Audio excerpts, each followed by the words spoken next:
সবার আগে চলুন অতিরিক্ত করা বলতে ঠিক কি বোঝায় তা বোঝার চেষ্টা করি। নিশ্চয়ই যারা সীমা অতিরিক্ত করে আল্লাহ তাদের ভালোবাসেন না। কিন্তু আমরা সবাই জানি আল্লাহ আজ্জা ওয়া জাল্লা কোরআনে কাফির বা অকৃতজ্ঞদের নিন্দা করেছেন। আল্লাহ আজ্জা ওয়া জাল্লা তাদেরও সমালোচনা করেছেন যারা মুনাফিক এবং শিরকে লিপ্ত। কিন্তু কোরআনে ব্যাপকভাবে আলোচিত আরেকটি দল সম্পর্কে আমরা তেমন কোনো কথা বলি না, তারা হলো মুসরিফিন। প্রসঙ্গত আপনাদের অবগতির জন্য বলছি, সহজ কথায় মুসরিফিন হলো যারা সীমার অতিরিক্ত, প্রয়োজন অতিরিক্ত বা মাত্রাতিরিক্ত কিছু করে। ফেরাউনের জন্য এই পরিভাষাটি ব্যবহার করা হয়েছিল। কোরআনে বলা হয়েছে ওয়া আন্নাল মুসরিফিন হুম আসহাবুন নার, এবং সীমা লঙ্ঘনকারীরাই জাহান্নামী। তাই এটা আসলেই কঠিন একটা শব্দ। যারা অতিরিক্ত করে, মাত্রাতিরিক্ত করে, আর বেশি বা অতিরিক্ত করার বিভিন্ন পর্যায়ে রয়েছে। আল্লাহ তাআলা কোরআনে একজন নবীর উদ্ধৃতি দিয়েছেন যখন তিনি তার সম্প্রদায়কে উদ্দেশ্য করে বলছিলেন ওয়ালা তুতিউ আমরাল মুসরিফিন, এবং তোমরা সীমা লঙ্ঘনকারীদের নির্দেশের আনুগত্য করো না। সুতরাং দেখা যাচ্ছে সীমার অতিরিক্ত করা একটা ঘৃণিত খারাপ গুণ, আর বিষয়টা উপলব্ধি করা গুরুত্বপূর্ণ। আল্লাহ আজ্জা ওয়া জাল্লা আকাশের বর্ণনা দিতে গিয়ে বলেছেন আস-সামাআ রাফাআহা ওয়া ওয়াদাআল মিজান, অর্থাৎ তিনি আকাশকে সমুন্নত করেছেন আর তাতে তিনি পাল্লা স্থাপন করেছেন, ভারসাম্য স্থাপন করেছেন। মানে হলো পৃথিবী, চন্দ্র, সূর্য সব কিছু তার নির্দিষ্ট জায়গায় ভারসাম্যপূর্ণ উপায়ে স্থাপন করা হয়েছে। দিন রাতের সাথে ব্যালেন্স রক্ষা করে চলে। মহাকাশে যা কিছু আছে কুল্লুন ফি ফালাকি ইয়াসবাহুন, সবাই আপন আপন কক্ষপথে বিচরণ করে। এভাবেই আল্লাহ বিষয়সমূহ পছন্দ করেন। বিভিন্ন জিনিস একে অন্যের সাথে সঙ্গতি এবং ভারসাম্য বজায় রেখে চলুক। সূরা আর রহমানে আল্লাহ এই ব্যাপারটি বর্ণনা করার পর আরও যোগ করেন আল্লাহ তাতাগাউ ফিল মিজান, যাতে তোমরা ভারসাম্য লঙ্ঘন না করো, যাতে তোমরা ভারসাম্য রক্ষা করে চলো এবং কোনো কিছু সীমার অতিরিক্ত বা মাত্রাতিরিক্ত না করো। মহাকাশের সব কিছু ঠিক যেমন একটা ভারসাম্য এবং সমন্বয় বজায় রেখে চলছে, আমাদেরও সব কিছুতে ভারসাম্য বজায় রেখে চলা উচিত। আমাদের ব্যবসা বাণিজ্য, আমাদের চলাফেরা, চিন্তা পদ্ধতি সব কিছুতে ভারসাম্য রক্ষা করে চলা উচিত। সবার আগে চলুন অতিরিক্ত করা বলতে ঠিক কি বোঝায় তা বোঝার চেষ্টা করি। ইসরাফ শব্দের সাধারণ অর্থ হলো প্রয়োজনের অতিরিক্ত করা, মাত্রাতিরিক্ত করা। একটা উদাহরণ দিচ্ছি। রমজানের সময় ইফতার শুরু করার পূর্বে অনেকেই নিজের প্লেটে যত পারেন খাবার নিতে থাকেন। তখন মনে মনে ভাবেন এগুলো শেষ করা কোনো ব্যাপারই না, কিন্তু প্লেটের 25% খাবার শেষ করতেই আপনার পেট ভরে যায়। তাহলে দেখা যাচ্ছে আপনি যতটুকু খেতে পারবেন তার চেয়ে অনেক বেশি নিজের প্লেটে নিয়েছেন, কারণ আপনি ইসরাফে ভুগছেন। যা দরকার তার চাইতেও অনেক বেশি নিচ্ছেন, কারণ আপনার ক্ষুধার অনুভূতির ক্ষতিপূরণ করছেন। খাবারের ইসরাফ যেহেতু অনেক কমন, তাই আরেকটা উদাহরণ দিচ্ছি। যেমন ধরুন, মানুষ বিয়ে বা অন্য কোনো খাওয়ার দাওয়াতে যায়, আর সেখানে হয়তো সারিবদ্ধভাবে সবাইকে খাবার সংগ্রহ করতে হয়, সবাইকে নিজ নিজ প্লেটে খাবার নিতে হয়। তো আপনার হয়তো মুরগির গোশত অনেক পছন্দের, তাই মুরগির গোশতের সামনে গিয়ে যত পারেন নিজের প্লেটে পুরতে থাকেন, কারণ পেছনে লম্বা লাইনের দিকে তাকিয়ে আশঙ্কা করেন যে পরের বার আসলে হয়তো আর পাবেন না। তাই এত বেশি পরিমাণে নিজের প্লেটে নেন, মনে হয় যেন এটা দিয়ে একটা রেস্টুরেন্ট খুলতে পারবেন। আপনি এমনটা করেন কারণ আপনি তখন ইসরাফে ভুগছেন। আপনি সবটা খেতে পারবেন না, তবুও অনেক বেশি আপনার প্লেটে নিয়েছেন। ইসরাফ শুধু প্লেটে অতিরিক্ত খাবার নেয়ার নামই নয়, বরং বেশি খাওয়াটাও ইসরাফ। আপনার পেট ইতিমধ্যেই ভরে গেছে, আপনি তবুও খাচ্ছেন। আপনি সারাক্ষণ কিছু না কিছু চাবাচ্ছেন, শুধু ভোগের উপরে আছেন। খাবারের ক্ষেত্রে আপনার যেটা খাওয়া উচিত নয় সেটা অনেক বেশি পরিমাণে ভক্ষণ করাটাও ইসরাফ। হ্যাঁ, শরীর ঠিকভাবে কাজ করার জন্য চিনি দরকার, শর্করা দরকার, কিন্তু সব কিছু একটা সহনীয় মাত্রায় থাকতে হবে। এখন আপনি যদি সারাক্ষণ চকলেট বা মিষ্টি জাতীয় খাবার খেতে থাকেন, ঠিক প্রকৃতিতে যেমন ভারসাম্য রয়েছে, ঠিক তেমনি আপনি যদি খাবারের ভারসাম্য বিনষ্ট করেন, একটার চেয়ে অন্যটা বেশি পরিমাণে খান, আপনার শরীরে এর বিরূপ প্রতিক্রিয়া দেখা দিবে। এই প্রতিক্রিয়া হয়তো এখন দেখা যাচ্ছে না, কিন্তু 1 দশক পরে হার্টের সমস্যা, ডায়াবেটিসের জন্য ডাক্তারের শরণাপন্ন হতে হচ্ছে, কারণ আপনি ইসরাফে ভুগছিলেন। তাহলে দেখা যাচ্ছে ইসরাফ একজন মানুষের জীবনে বহু খারাপ পরিণতি নিয়ে আসে। আমি খাবারের উদাহরণ দিয়ে শুরু করেছি, কিন্তু ইসরাফ খরচ করার ক্ষেত্রেও হতে পারে।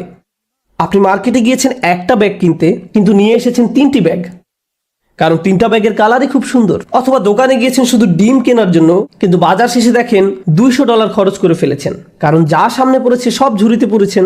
এটাও ইসরাফ। আপনার দরকার ছিল না, কিন্তু ভেবেছেন এখন দরকার নেই, পরে হয়তো লাগবে। ওইটা দরকার হতে পারে, এটা দরকার হতে পারে। এভাবে নিজেকে বুঝিয়েছেন আপনার এগুলো দরকার। এই কারণে কিছু মানুষ জিনিসপত্র অতিরিক্ত জমানোর সমস্যায় ভোগেন। তাদের এত জামা কাপড় যে ওয়ারড্রোবে জায়গা হয় না।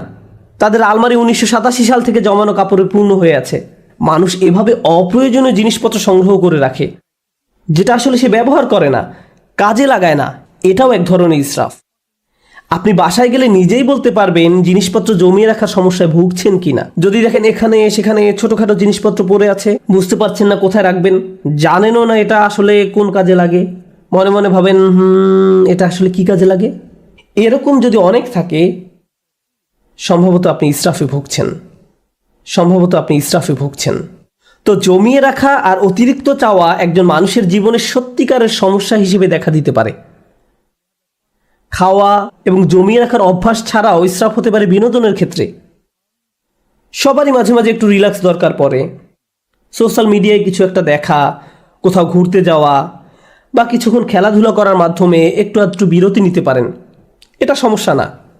কিন্তু কিছু কিছু মানুষের জন্য তার গোটা জীবনটাই যেন একটা বিরতি। ঘুম থেকে উঠেই বিনোদন করা শুরু করে, ঘুমোতে যাওয়ার সময়ও বিনোদন করে, একটার পর একটা জিনিস ক্লিক করতে থাকে, এভাবে ঘন্টার পর ঘন্টা পার হয়ে যায়। এটাও এক ধরনের ইসরাফ। কারোর সাথে বসবাস করা ঠিক আছে, কিন্তু হোয়াটসঅ্যাপে যদি আপনার বসবাস হয়ে থাকে তাহলে সেটা তো সমস্যা। সুতরাং সব কিছুর একটা ভারসাম্য যেমন আছে, ঠিক তেমনি অতিরিক্ত করে ফেলার ঝুঁকিও আছে। আর কোনো কিছুতে অতিরিক্ত ডুবে থাকা আসলেই সমস্যাজনক। আল্লাহ আযজা ওয়া জাল্লা এক জায়গায় সবচেয়ে কম ধমকের সুরে বলছেন, ইন্নাল্লাহা লা ইউহিব্বুল মুসরিফিন, নিশ্চয়ই যারা সীমা অতিরিক্ত করে আল্লাহ তাদের ভালোবাসেন না। কিন্তু ইসরাফ বিষয়ক যে আয়াতটি আমি আপনাদের সাথে শেয়ার করতে চাই, সূরা ইউনুসের আয়াত, আমি খুতবার শুরুতে আয়াতটি তেলাওয়াত করেছিলাম। বক্তব্য চলাকালে অন্যান্য ইসরাফ সম্পর্কেও আলোকপাত করব ইনশাআল্লাহ। এখানে যে ব্যাপারটি তিনি তুলে ধরেছেন তা কোরআনের আরও কিছু জায়গাতেও আলোচনা করা হয়েছে। তিনি বলছেন, মানুষ যখন কঠিন কোনো পরিস্থিতিতে পড়ে যায়, সেটা অর্থনৈতিক কোনো সমস্যা হতে পারে, স্বাস্থ্যগত কোনো সমস্যা হতে পারে, পারিবারিক কোনো সমস্যা হতে পারে, ধর্মীয় সংকট হতে পারে, যে কোনো ধরনের সংকটই হোক না কেন, যা মানুষের উপর পতিত হয়, দাআনা লিজানবিহি আও কাঈদান আও কাঈমান, তখন সে আল্লাহকে ডাকতে থাকে, ইয়া আল্লাহ, আমাকে এই পরিস্থিতি থেকে বাঁচিয়ে দিন, একমাত্র আপনিই আমাকে এখন বাঁচাতে পারেন, আমি সব উপায়ে চেষ্টা করেছি, আমাকে সাহায্য করার কেউ নেই একমাত্র আপনি ছাড়া। যে ব্যক্তি দাঁড়িয়ে বসে শয়নে আল্লাহকে ডাকতে থাকে, ইয়া আল্লাহ, আমার এই সমস্যাটা দূর করে দিন, আমাকে সাহায্য করুন, আমাকে সাহায্য করুন, আমাকে সাহায্য করুন, তখন সে বেপরোয়া হয়ে আল্লাহকে ডাকতে থাকে। ফালাম্মা কাশাফনা আনহু দুররাহ, তারপর যখন আমি তার সেই কষ্ট দূর করে দেই, মাররান কাআল্লাম ইয়াদউনা, তখন সে এমনভাবে চলতে থাকে মনে হয় যেন তাকে কোনো দুঃখ কষ্ট স্পর্শ করার কারণে সে আমাকে ডাকেইনি। তাহলে দেখা যাচ্ছে যখন আপনি কোনো সমস্যায় পতিত হন তখন বেপরোয়া হয়ে আল্লাহকে ডাকতে থাকেন, কিন্তু আল্লাহ তাআলা যখন সমস্যাটি সমাধান করে দেন তখন পূর্বাবস্থায় ফিরে যান। তখন আমরা এমন আচরণ করি মনে হয় যেন আমরা আল্লাহর নিকট কোনো প্রার্থনা করিনি, আমাদের চোখ থেকে অশ্রু নির্গত হয়নি, কিন্তু আমরা ঠিকই তখন কেঁদেছিলাম। আর এখন আমাদের কষ্ট দূর করে দেওয়ার পর আমরা আল্লাহকে ভুলে গিয়েছি, নিজের মতো করে জীবনে চলা শুরু করেছি। আপনাদের মনে প্রশ্ন আসতে পারে যে এর সাথে তাহলে ইসরাফের সম্পর্ক কি? মনে হচ্ছে এর সাথে ইসরাফের কোনো সম্পর্ক নেই, কিন্তু আল্লাহ যেভাবে এই আয়াতের সমাপ্তি টেনেছেন তার সাথে এর সম্পর্ক রয়েছে। কাযালিকা যুয়্যিনা লিল মুসরিফিনা মা কানু ইয়ামালুন, এভাবেই যারা সীমার অতিরিক্ত করে তাদের জন্য তাদের কাজকর্মগুলোকে চাকচিক্যময় বানিয়ে দেওয়া হয়েছে। এই আয়াতটি আমাদের জীবনের খুবই গোপন একটা বিষয় সম্পর্কে জানান দিচ্ছে। আপনি যদি অমিতব্যয়িতার জিন্দেগি যাপন করেন, সেটা টাকার ক্ষেত্রে হতে পারে, এমন কাজে টাকা ব্যয় করা যেখানে ব্যয় করা উচিত নয়, মাত্রাতিরিক্ত বিনোদন যা সম্পর্কে একটু আগে বলেছি, অতিরিক্ত সামাজিকতা, অর্থাৎ আপনি সব সময় কারো না কারোর সাথে আড্ডা দিয়ে থাকেন, সব সময় বাইরে ঘুরতে যান, বন্ধুদের সাথে মৌজমাস্তি করতে থাকেন, সব সময় মানুষের সাথে কথা বলে সময় কাটান, ফলে ইবাদত করার যথেষ্ট সময় পান না। আপনি যাই করেন না কেন মাত্রাতিরিক্ত করেন। আপনার জীবনযাপন পদ্ধতি যদি এরকম হয়ে থাকে তাহলে সব সময় বিভিন্ন রকমের সমস্যায় পতিত হবেন, আপনার উপর বিভিন্ন কষ্ট আপতিত হবে। আপনারা যেহেতু পুরুষ, তাই পুরুষদের নিয়ে একটা উদাহরণ দেই। একজন পুরুষ হিসেবে আপনার উপর বিভিন্ন রকমের দায় দায়িত্ব আছে।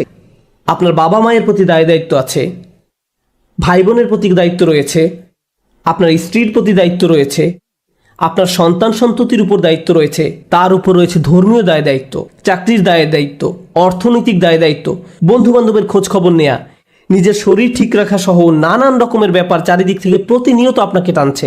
এখন কেউ যদি সিদ্ধান্ত নেয় যে সে সব কিছু ভুলে শুধু তার স্বাস্থ্যের উন্নতি নিয়ে পড়ে থাকবে, পাল্লাটা এখন একদিকে নামিয়ে দিয়েছে। সে হয়তো ভালো স্বাস্থ্য অর্জন করবে ঠিকই, কিন্তু জীবনের অন্যান্য ব্যাপারগুলো তার জন্য নানান রকম সমস্যা বয়ে নিয়ে আসবে। অথবা কেউ বলল আমি শুধু আমার সন্তানদের যত্ন নিব, বাবা মায়ের কথা ভুলে যাব। তাদের কথা ভুলে যান, তাহলেও আপনার জীবনে বহু সমস্যা দেখা দিবে। তাই আমরা যদি একটা ব্যাপারের কুরবানি দিয়ে অন্য ব্যাপারগুলো নিয়ে পড়ে থাকি, সব সময় কিছু না কিছু থাকবে যা আপনার মনোযোগের দাবি জানাবে, যার ভারসাম্য রক্ষা করা প্রয়োজন। প্রতিবার যখন আমরা একটা কিছু অতিরিক্ত পরিমাণে করি, এর মাধ্যমে আমরা আসলে অন্য আরেকটা ব্যাপারকে অগ্রাহ্য করি, বঞ্চিত করি, কিছু একটার অধিকার আমরা অস্বীকার করি। ফলশ্রুতিতে আমাদের জীবন পথে নানান রকম সমস্যা এসে জড়ো হয়। তারপর আমরা আমাদের সমস্যা দূর করে দেওয়ার জন্য আল্লাহর কাছে দোয়া করি। আমরা যখন কোনো কষ্টকর সময় পতিত হই, তখন একটি বিষয় আমরা পরীক্ষা করে দেখতে পারি, কোথায় আমি অতিরিক্ত কিছু করেছি, কোন কাজে আমি বেশি আচ্ছন্ন হয়ে পড়েছিলাম, কোন ব্যাপারটা আমি উপেক্ষা করেছি, আর কোন ব্যাপারটায় আমি অতিরিক্ত মনোযোগ দিয়েছি। আমি কি কোনো কিছুতে বেশি করে ফেলেছি? এজন্যই কি আমি সমস্যায় পড়েছি? যে ভারসাম্য থাকার কথা ছিল সেটা হারিয়ে ফেলার কারণেই কি এমনটা হয়েছে? অতএব এটা আসলে আমাদের ধর্মের অন্যতম একটা মূলনীতি, খুবই শক্তিশালী একটা মূলনীতি। আরেকটা উদাহরণ দিচ্ছি, নিজে নিজে চিন্তা করে দেখুন। আবেগের ক্ষেত্রে অতিরিক্তের সম্ভাবনা রয়েছে। যেমন রাগ হওয়া সাধারণ ব্যাপার, কেউ আপনাকে খারাপ কিছু বললে আপনার রাগ হবে, এটা স্বাভাবিক একটা প্রতিক্রিয়া। এক্ষেত্রে অতিরিক্ত হবে যদি আপনি দিনরাত 24 ঘন্টা মনের মাঝে সেই ক্রোধ পুষে রাখেন, সারাক্ষণ এটা নিয়ে ক্রোধান্বিত থাকেন। একটি পীড়াদায়ক কথা আপনাকে বলা হয়েছিল, আর আপনি কিনা সেই একটি কথা নিয়ে পড়ে রয়েছেন। আপনার চিন্তাভাবনার সব কিছুতেই এটাকে প্রভাব বিস্তার করতে দিয়েছেন। এর ফলে সব কিছুতে আপনার দৃষ্টিভঙ্গি পরিবর্তিত হয়ে গিয়েছে। কোনো কিছুই আপনাকে আর সুখী করে না, ভালো লাগে না। যেসব ব্যাপার আপনাকে কখনোই রাগান্বিত করতো না, সে ব্যাপারগুলো নিয়েও আপনি রেগে যান। সব কিছুতেই আপনি বিরক্তি প্রকাশ করেন। এমনটি যখন ঘটে, তখন আপনার আশেপাশের প্রিয়জনরা এর ফলে কষ্ট পায়। সুতরাং ধারাবাহিক একটা প্রতিক্রিয়া শুরু হয় এবং আপনি নিজেই একটা কষ্টে পতিত হন।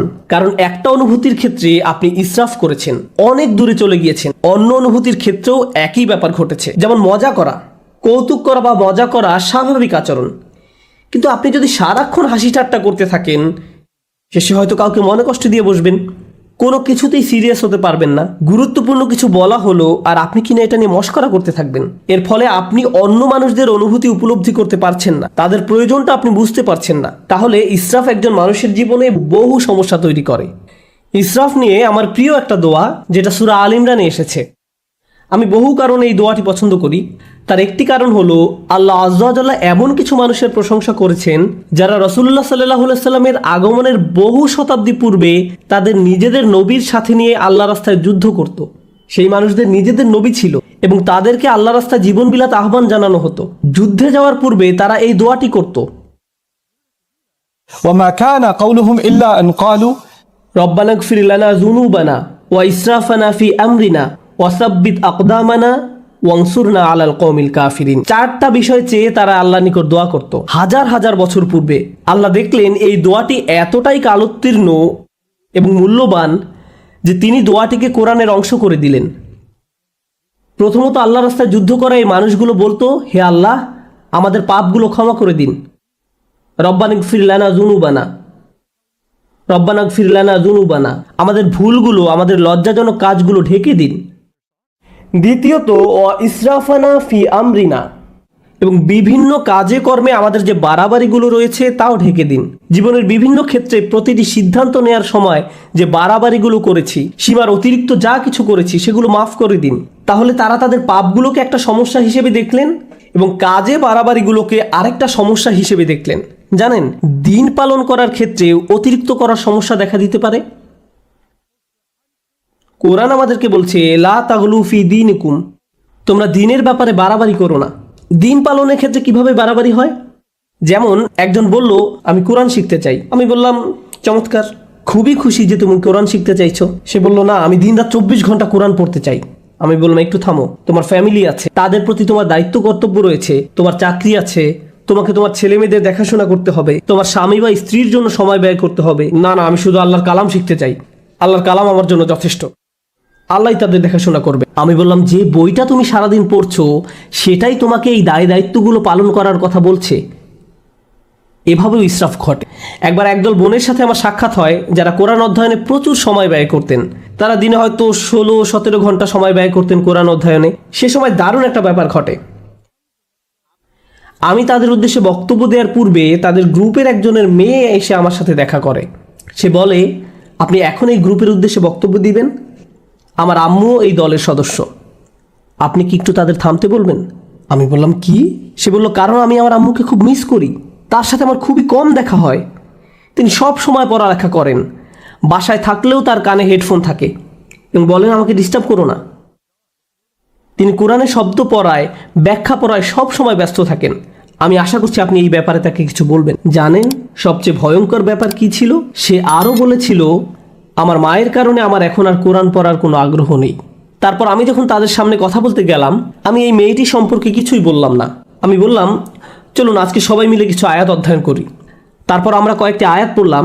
তার মাঝে কয়েকটি আয়াত ছিল, ওয়া ইলাস সামাই কাইফা রুফিআত ওয়া ইলাল জিবালি কাইফা নুসিবাত, এবং আকাশের দিকে কি লক্ষ্য করে দেখো না কিভাবে সেটা উঁচু করা হয়েছে, আর পাহাড়ের দিকে কি দেখো না কিভাবে তা স্থাপন করা হয়েছে। তারপর আমি জিজ্ঞেস করলাম, আপনাদের কে কে এই আয়াতগুলো অধ্যয়ন করেছেন? সবাই হাত তুলল। তারপর বললাম, আপনাদের কে কে পাহাড় পর্বত দেখেছেন? আপনাদের কে কে রাতের আকাশে তারা দেখেন? এমনটা করেছেন কখনো? তারা বলল, না না, আমাদের তো কোরআন পড়তে হবে। কিন্তু সেই কোরআনই তো আপনাদেরকে এসব করতে বলছে। কিন্তু কোরআনেই আফালাম ইয়াসিরু ফিল আরদ, তারা কি জমিনে ভ্রমণ করেনি? তারা কি আল্লাহর সুন্দর সৃষ্টি দেখেনি? আপনারা এই সম্পর্কে পড়তে চান কিন্তু কাজটি করতে চান না। অথচ আল্লাহ বলছেন বাহিরের পৃথিবী দেখার জন্য। অন্য কথা, এমনকি ধর্মীয় কাজে অতিরিক্ত করার সম্ভাবনা থাকে। এটা পরিহাসের ব্যাপার যে মানুষ কোরআন পড়ছে আবার একই সময় কোরআনের নির্দেশনাকে উপেক্ষা করছে। এমনটাও ঘটতে পারে। ইসরাফ আমাদের আবেগের বেলায় ঘটতে পারে।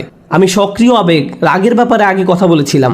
ইসরাফ কিন্তু নিষ্ক্রিয় আবেগ, যেমন চুপ থাকার ক্ষেত্রেও ঘটতে পারে। যেমন ধরুন, কেউ হয়তো আপনার প্রতি বা আপনার পরিবারের কারো প্রতি অন্যায় করেছে, তখন আপনি ভাবলেন আমার ধৈর্য ধারণ করা উচিত, চুপ থাকা উচিত।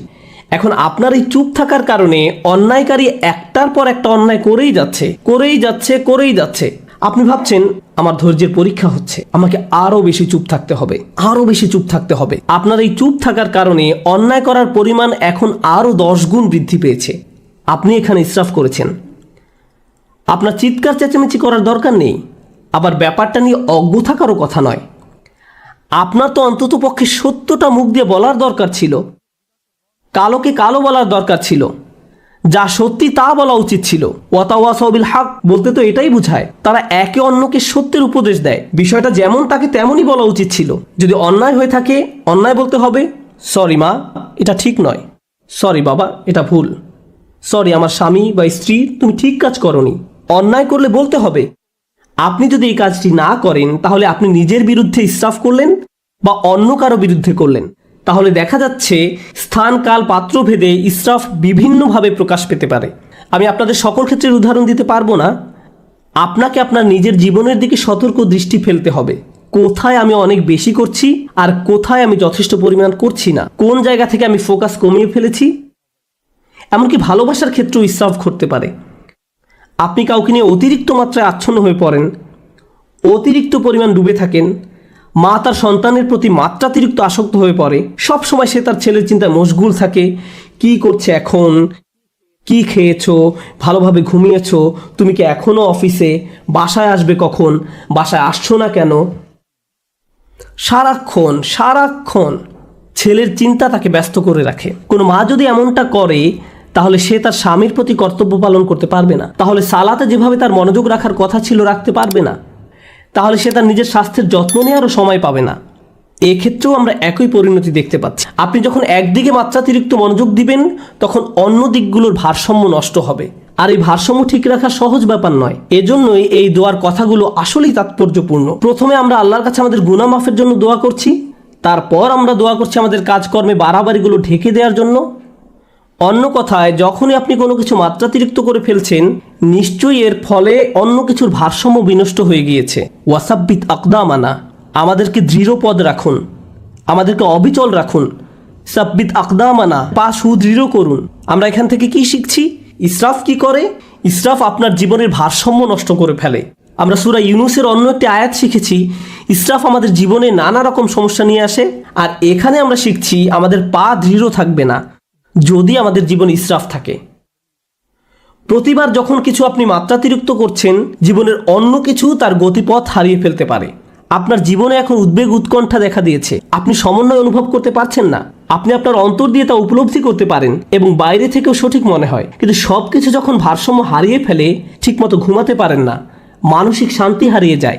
আপনার চিন্তাভাবনার দিকে নজর দিলেই বুঝতে পারবেন ইসরাফ করছেন কিনা। শুধু নিজের চিন্তার দিকে নজর দিলেই, যদি আপনার পা দৃঢ় থাকে এবং যে অবস্থায় আছেন সেখানে যদি নিজেকে নিরাপদ অনুভব করেন, এটা আসলে প্রমাণ করে যে আপনার জীবন থেকে ইসরাফ দূর হয়ে গিয়েছে।